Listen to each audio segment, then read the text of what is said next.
హెచ్చరించిన తర్వాత ఒక ప్లాట్ కొనుక్కున్న వ్యక్తి బ్యాలెన్స్ ₹1,00,000 ఇవ్వాలంటే ₹1,00,000 తక్కువ అమౌంట్ వచ్చి వాళ్ళకి రిజిస్ట్రేషన్ చేయకుండా, లేదా 10 లక్షలు 11 లక్షలు 12 లక్షలు వచ్చి ఎక్కువ అమౌంట్ వచ్చి వాళ్ళకి రిజిస్ట్రేషన్ చేస్తూ తక్కువ అమౌంట్ వచ్చి వాళ్ళకి రిజిస్ట్రేషన్ చేయకుండా ఇబ్బంది పెడతా ఉంటే వాళ్ళని ఎవర చేతుల్లో ఈ భూమి తనఖా పెట్టుందో రిజిస్ట్రేషన్ చేయించుకున్నారో వడ్డీ వ్యాపారస్తులు వాళ్ళని హెచ్చరించి వాళ్ళందరికీ కూడా ప్లాట్లు రిజిస్ట్రేషన్లు అయ్యేటట్లుగా చేసి ప్లాట్లు కొనుక్కున్న ప్రజలకు అండగా నిలబడ్డాం. దీన్ని కూడా వక్రీకరించి వాళ్ళ ప్రజాప్రతినిధిగా ఇక్కడ ఉన్నప్పుడు ప్రజలకు ఏదన్నా అన్యాయం జరుగుతున్నప్పుడు ప్రజలు ఏదన్నా మన దగ్గరికి వచ్చి ఒక రిప్రజెంటేషన్ ఇచ్చినప్పుడు వాళ్ళ తరపున పనిచేస్తున్నాం మనం. ఇక్కడ దీన్ని కూడా ఇలాగ వక్రీకరించి భూముల రేట్లకు సంబంధించి కానీ, లేదా మట్టి తోలకాలకు సంబంధించి, నాకు సంబంధించి లేఅవుట్ గురించి కూడా ఏదో చెప్పారు. నిజంగా ఏదైతే మన మింటోవారి తోట ఆడు సంబంధించి చాలా భూములు ఉన్నాయి. ఆ భూములన్నీ కూడా చెప్పాలంటే కనుక ఆయకట్టుకు చివరి భూములు అయ్యి అవన్నీ కూడా మొలక్క ముందుంటాయి, పొడుపుకి వెనక. అంటే వ్యవసాయం చేసుకోవాలంటే పంట నీరు రావాలంటే ఆకరణ వస్తాయి. అదే యనమదుర్గు డ్రైన్కి వరద వచ్చిందంటే కనుక షట్టర్ క్లోజ్ చేస్తే ముందు మొలక ఇటు నుంచి మొలక మొదలవుతుంది, మొలక ముందు పొడుపుకి వెనకాల. అటువంటి భూములన్నీ కూడా చాలామంది రైతుల చేతుల్లో ఉన్నాయి. దానికి దారి తెన్ను లేదు. రైతులందరినీ కలిపి కూర్చోబెట్టి ఒక డెవలప్మెంట్ కింద, అంటే ఒక రైతుకి నడకదారి మాత్రమే ఉంటుంది గట్లమ్మట. అలా కాకుండా రేపు పొద్దున్న అందరూ భవిష్యత్తులో అభివృద్ధి చేసుకోవడం కోసం అందరూ కూడా రోడ్ల కింద ఎడగొట్టుకుని, లేఅవుట్ కాదు అది, కనీసం ఆ జ్ఞానం కూడా లేదు వాళ్ళకి. లేఅవుట్ అంటే ప్లాట్ల కింద.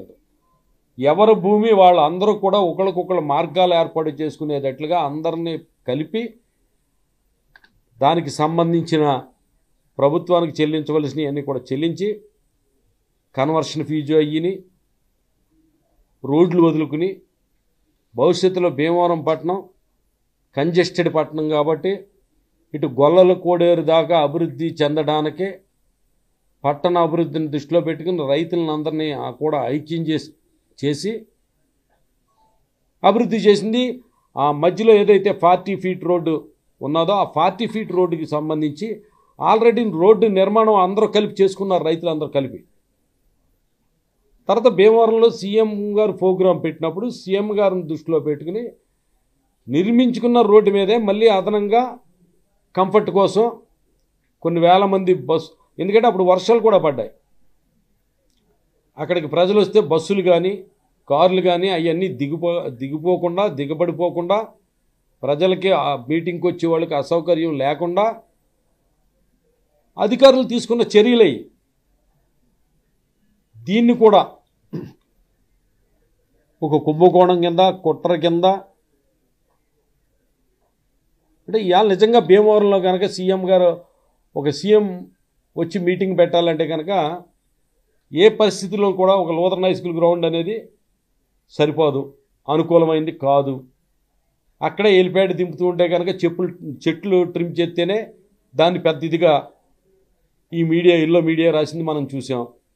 డిఎన్ఆర్ కాలేజీ గ్రౌండ్ ఉంది, డిఎన్ఆర్ కాలేజీ గ్రౌండ్లో దింపాలంటే కనుక అది హైదరాబాద్ క్రికెట్ అసోసియేషన్కి ఇచ్చేశారు, అక్కడ దింపడానికి లేదు. అలాగే మన ఎస్ఆర్ఆర్ ఇంజనీరింగ్లో హెలిప్యాడ్ దింపాలంటే కనుక అక్కడ మీటింగ్ పెట్టుకోవడానికి అయితే ప్లేసే లేదు. హెలిప్యాడ్ దింపడానికి కూడా అక్కడ అన్ని బిల్డింగ్స్ అన్నీ అడ్డొచ్చినాయి అని అధికారులు కుదరదని నిరాకరించారు. అలాగే విష్ణు కాలేజీలో హెలిప్యాడ్ దింపాలంటే అక్కడ కూడా అనుకూలంగా లేదని నిరాకరించారు. మీటింగ్ పెట్టుకుని ప్లేస్ అంటే కనుక నిజంగా ఈ పట్టణంలో భీమవరం పట్టణంలో మీటింగ్ పెట్టుకునే ప్లేస్ లేదు. అది భీమవరంలోనే మీటింగ్ జరపాలి, లేదంటే ఎక్కడ జరపాలి, ఉండి నియోజకవర్గంలో జరపాలి. జిల్లా హెడ్ క్వార్టర్గా ఇచ్చిన తర్వాత భీమవరానికి మా కోరిక మేరకు సీఎం గారి కోరిక మేరకు భీమవరంలో జిల్లా హెడ్ క్వార్టర్ ఇచ్చాం కదా, అక్కడ ఒక మీటింగ్ జరపాలనుకున్నప్పుడు ఏదైతే ఇక్కడ అనుకోకుండా అంతకుముందు ఏదైతే ఈ రైతులందరూ కలిపి ఒకళ్ళుగా చేసుకుని డెవలప్ చేసుకున్నారో ఆ ప్రాంతం ఒకటే అనుకూలంగా ఉన్నది, అక్కడ మీటింగ్ పెట్టుకోవడం జరిగింది. ఆ తర్వాత ఆ రైతులు ఆ రోడ్లు గీడ్లు పోను ఒక 5 ఎకరాలు ఉన్నదంటే 5 ఎకరాలకే 3.5 ఎకరాలు 3 ఎకరాలు ఉన్నది మిగిలింది ఉంటే కనుక వాళ్ళ రేపొద్దున్న డెవలప్మెంట్కి లేఅవుట్కి వాళ్ళు వెళ్తారు. వాళ్ళ 3 ఎకరాలు ఉంటే 3 ఎకరాలు, 5 ఎకరాలు ఉంటే 5 ఎకరాలు మిగిలింది వాళ్ళ డెవలప్మెంట్కి లేఅవుట్కి వాళ్ళు వెళ్ళి లేఅవుట్ చేసుకుంటారు. అది లేఅవుటే కాదు, అది అటువంటిది అదంతా లేఅవుట్లు చేసినట్టు, కోట్ల రూపాయలు మింగేసినట్టు. ఇంకా తీసుకుంటే గొలవంతెప్ప రోడ్డు లోసర్ రోడ్డుకి సంబంధించి కొన్ని వందల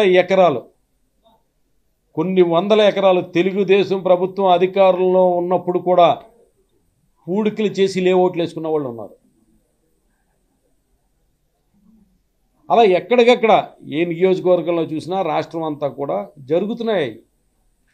దాన్ని భీమవరం ప్రజలైతే ఈ ఆంధ్రజ్యోతి రాసింది అది ఇది ఎవరు కూడా నమ్మరు.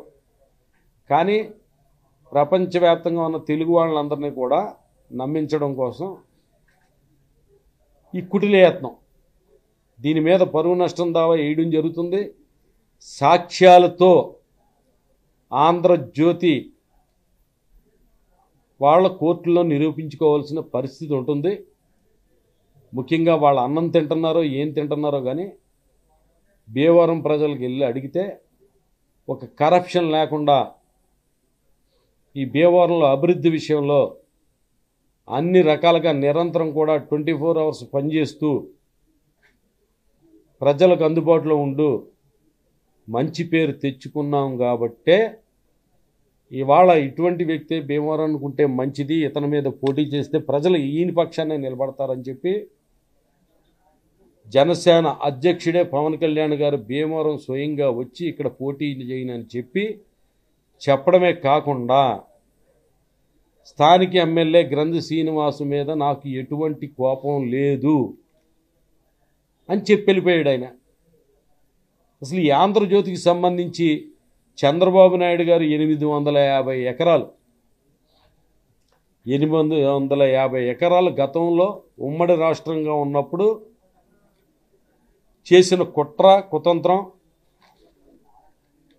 IMG Academies Bharat Private Limited అనే కంపెనీ ఏర్పడిన 4 రోజుల్లోనే 850 ఎకరాలు సుమారు 1,00,000 కోట్ల కుంభకోణం. అపద్ధర్మం ముఖ్యమంత్రిగా ఉన్న చంద్రబాబు నాయుడు చేసిన అవినీతి కోర్టులో నిరూపణై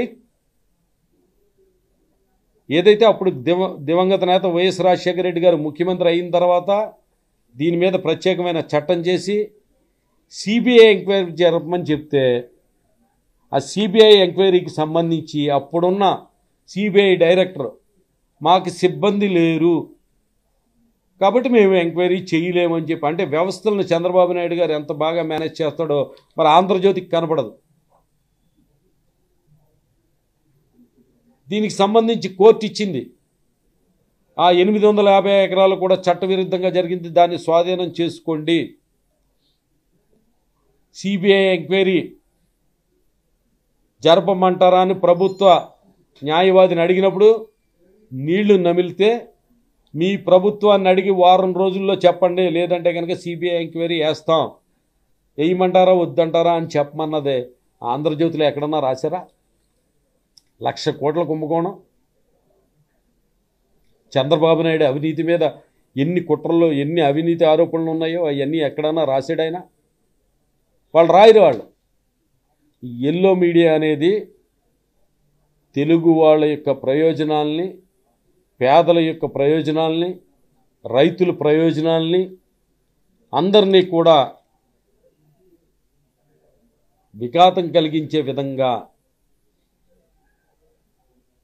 ఈ రాష్ట్రానికి అన్ని రకాలుగా ద్రోహం చేసిన వ్యక్తి, ఎన్టీ రామారావుని వెన్నుపోటు పొడిచిన వ్యక్తి, ప్రజలకు వాగ్దానాలు ఇచ్చి మోసం చేసిన వ్యక్తి, అధికారమే పరమావధిగా అక్రమార్జనే పరమావధిగా ఏదైతే ఈనాడు, ఆంధ్రజ్యోతి, ఏబిఎన్, TV5 ఇటువంటి అన్నిటిని ఎల్లో మీడియాను పోషించడానికే ప్రభుత్వం ఉండాలనే ఆలోచన చేసే చంద్రబాబు నాయుడిని మళ్ళీ గద్దెనెక్కించడం కోసం మాలాంటి వారిని, నిజాయితీగా పనిచేస్తున్న వాళ్ళని, అవినీతికి ఆస్కారం లేకుండా పనిచేస్తున్న వాళ్ళని